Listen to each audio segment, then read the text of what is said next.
We're keep fine. going, it'll hook up. Forest Service campgrounds, they always kind of rotate around, so just stay to the left, they'll rotate around, don't worry about it. So who do you think was right? We missed the road. So we're down, maybe a kilometer down this road where the brush was hitting the van on both sides. It was very narrow. And then it was, hey, we need to turn around. Yeah, 50 feet of vehicle, how are we going to turn around?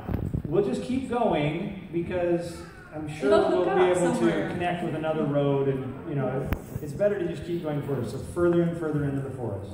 But until yes, we get to a clearing, and there's supposed to be a bridge there, but the bridge is out because there's construction going on. The clearing's not even close to large enough to turn around, but I see my out. There was a logging road that went way, okay, but wait, very steep. I was going to say, show them how steep it was. The tires were spinning as we were trying to pull the trailer up. And I thought, I went to driver's education. I can do a 3-point turn. How hard can this be? So I pulled this 50 feet of vehicle up, and then when we come back, the bumper hits dirt. Yeah, we're high-centered. Yeah. So we have to dig ourselves out. But guess what? We weren't planning on doing that, so we don't have any shovels or any tools. But your sandals work pretty good. They were... yeah, one for me and one for him, and we started digging. Yeah. Now, July, up there in the Cascades, the mosquitoes are really bad. Yeah, so guess where they were flying?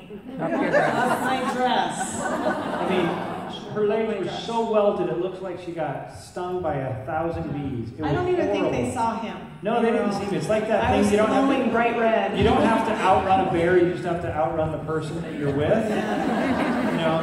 They didn't even see me because her legs were so inviting to them at the time. So I think by now Sarah is awake, screaming in the car. And we're digging away frantically, and it's not working, not working. And I, at this point, believe I find a skull. So she screams. Now I'm screaming. Like, what? Yeah. It was, you have to admit, it was scary. I'm thinking, oh, Heidi. And I look, and I can't tell it's not a skull. So now I think that we have just uncovered a skull. And I've now got the heebie-jeebies. So get in the van. We hurry, we get in the van. I put it in reverse, and the bumper became a plow. And I just pushed and pushed and pushed until it popped, and then we were able to get parallel, but I couldn't turn it. So the 3-point turn didn't work. And after that, too, our bathroom was in the rear, and it detached from the bumper. So every time we went to use the bathroom after that, when you would walk in there, we thought it would move. The floor was going to fall anytime. It's like a trampoline. Yeah. It was so fun. And so we would, and you can see our toes through between the frame and the trailer. Awesome. So we would, but we got it parallel, but now it is completely perpendicular to the road. And I can't really turn. He's telling me, remember, it's dark, it's late at night, no lights anywhere because we're in a campground, and he's saying, I'm going to back up the wheels to this cliff right here. And you tell me when the wheels... All you need to do is tell me when the wheels are right here. Now, it was only like 30 feet down, so it wasn't that big a deal. So, at this point... This is now our biggest argument of our marriage. Yeah. I've had it. I'm eaten alive. I think I found a skull. Sarah's screaming in the car, and I said... Blood vessels protruding from her forehead. Yeah. She was pretty upset. She may have been bit by mosquitoes too. I don't know. Yeah. But I said, unhitch this trailer right now and take me to a hotel. I don't care if I ever see this trailer again. I just need a shower. I need to get Sarah to go back to sleep.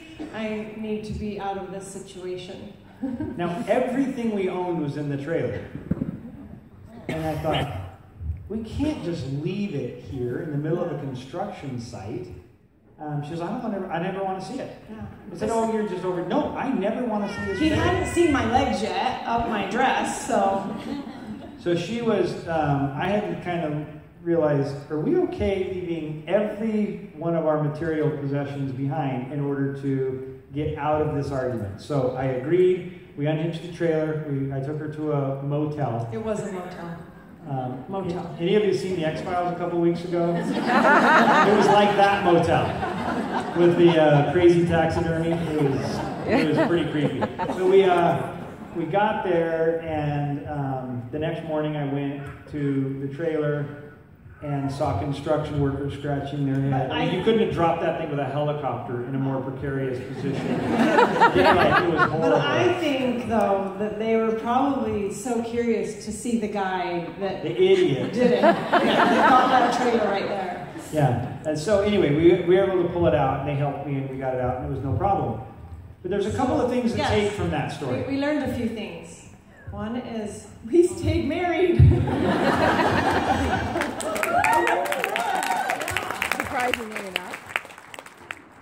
The other thing that's interesting is we can tell that story and we're laughing the whole time, right? Now it's a fun story. Right.